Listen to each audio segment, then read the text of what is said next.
everyone.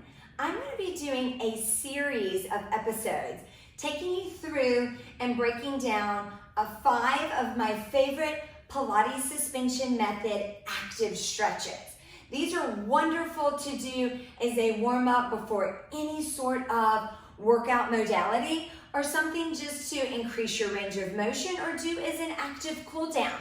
They're really nice. I use them in all different ways. So in today's episode, I'm going to break down the standing snake.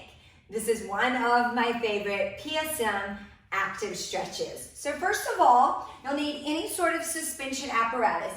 You can do this with the strap length short, mid. I'm going to do it short just for demonstration purposes and just for filming. So to get into the correct position, or what I like to say is, let's set you up for success. I'm going to be in a second position, lateral inclined, elbows even with the torso, arms bent, palms are smiling at each other. Then I'm going to lengthen the arms and settle into a really low, what I call diagonal sumo squat. Once I'm down here, I set my shoulders, and then I like to do just some easy rocks back and forth. And then this one I'm going to take quite slow. Each time I demonstrate, I'll make it a little bit more fluid. 2/3 of a row. So that would be a really wonderful prep. 2/3 of a row.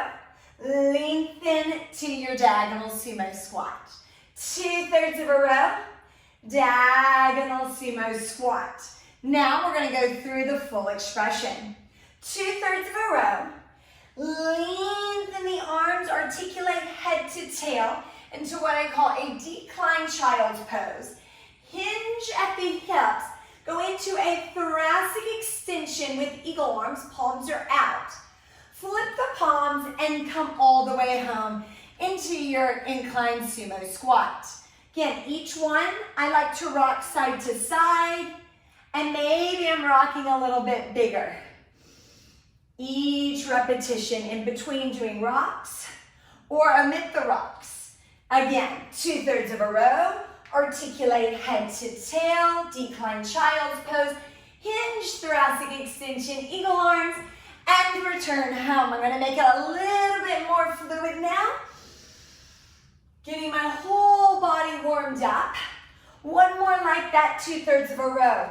Articulate head to tail, decline child's pose, thoracic extension, eagle arms, return home. Now, if you want to take it up another level, we can do a slight supported spinal extension in that declined position.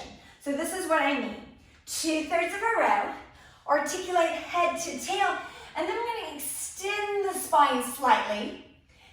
Keep extension here, hinge at the hips. Then the lumbar spine is neutral, thoracic stays extended, return home, a little more fluid. 2/3 of a row, articulate into that supported spinal extension, hinge up, and return home. I could do that all day. That one feels really good. Just remember, you guys, take it slow, hit each movement or each pose first, then just kind of listen to your body and make it flow. And then if you want to take it to that next level, you can add that extension before you hinge up.